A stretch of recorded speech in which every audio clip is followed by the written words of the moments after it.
ஆண்டவரால முடியாத காரியம் ஒன்றுமே இல்லைங்க.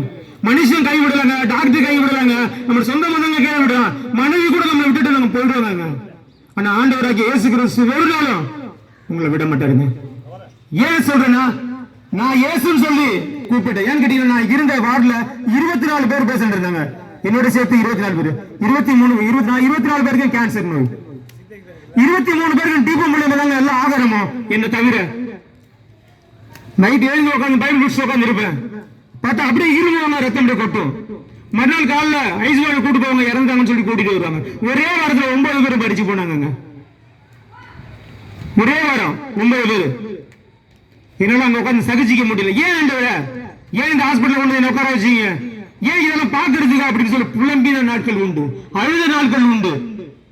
பக்கத்துல தான் நிக்கிறாங்க என்னுடைய மனைவியோட தங்கச்சி. அவங்க சொன்னாங்க, வேண்டாம் நீ வந்துரு, மறிச்சா நாங்க வீட்டுல தூக்கி வச்சுக்கிறோம் அப்படின்னாங்க. அப்படி கிளம்பி வந்தாங்க. ஆண்டோட விசுவாசத்தை கிளம்பி வந்தேன். இன்னைக்கு 10 மாசம் கடந்து போயிடுச்சு. இது வரைக்கும் எந்த ஒரு பிரச்சனையும் இல்லாம இந்த வேலைக்கு போற கை நல்லா சம்பாதிக்கிறேன். ஆண்டோட கிருபையால நீங்க உயிரோட கூட இருக்கிறேங்க. ஒரே ஒரு சான்ஸ், ஆண்டவர் எனக்கு செய்த அற்புதத்தை உங்களுக்கு செய்யணுமா, இயேசுன்னு சொல்லி கூப்பிட்டு பாருங்க.